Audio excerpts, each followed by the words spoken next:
Olá, meus amigos! A TV do Berro apresenta hoje mais uma reportagem sobre a garra de um criador do centro-oeste brasileiro. Um homem que leva carneiro até no sobrenome e que há 12 anos trabalha com o cruzamento de ovinos Ile-de-France com Bergamácia. Para o criador, uma união que rende produtos mais pesados e mais férteis.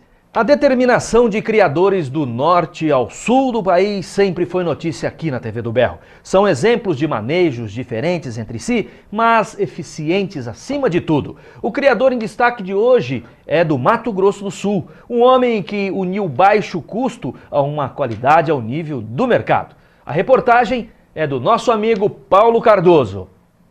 Luiz Otávio, que tem carneiro até no sobrenome, se interessou em criar ovinos em Mato Grosso do Sul há 12 anos. Tudo começou a partir de um curso de especialização em agronegócio que ele fez na Universidade Federal. E nesse estudo de agronegócio, eu fui designado a fazer um trabalho a respeito do mercado da carne ovina no Brasil.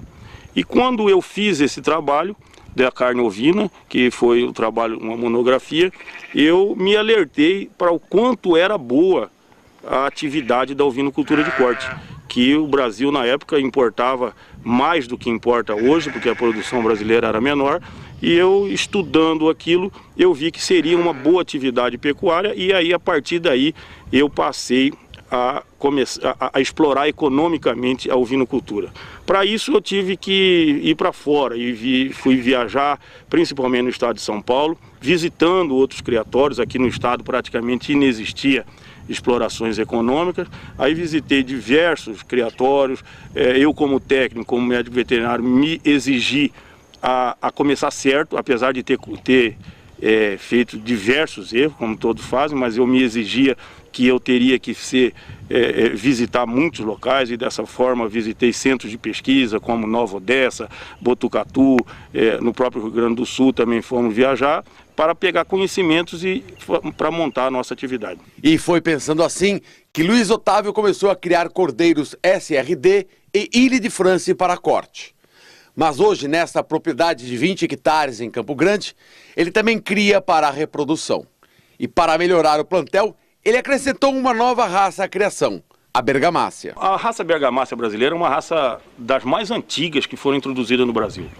A maioria dos rebanhos sem raça definida existente no Brasil, eles têm influência da raça Bergamácia. O próprio Santinês foi formado do cruzamento do Bergamácia com Morada Nova e alguma influência dos somalis.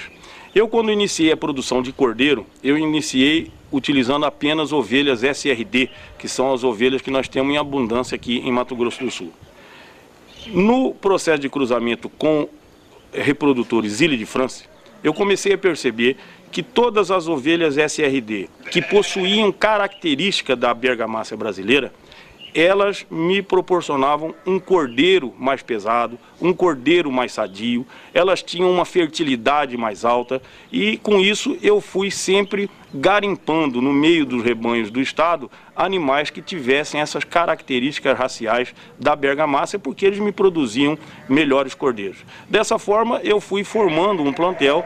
Depois eu agreguei sangues também externos, como lá da Unesp de Botucatu, que tem um plantel Bergamácia maravilhoso. E hoje eu tenho um plantel Bergamácia que nos proporciona fêmeas de excelente qualidade, além também de reprodutores que imprimem bastante rusticidade. São ao todo 400 cabeças, sendo 150 para engorda e 250 para cria. Os animais engordam no sistema de confinamento, aqui nesse aprisco elevado que ele mesmo criou, levando em conta a funcionalidade e o baixo custo. O barracão elevado, ele exige um custo de construção maior, principalmente pelo madeiramento que você tem que usar no assoalho. Mas no decorrer dos anos, você economiza na mão de obra, porque você não tem a troca de cama. E também economiza na compra de cama, que no meu caso, por exemplo, eu teria que comprar cama, teria que comprar ou maravalha, ou palha de arroz, alguma coisa para fazer a cama, porque eu não tenho disponibilidade de cama.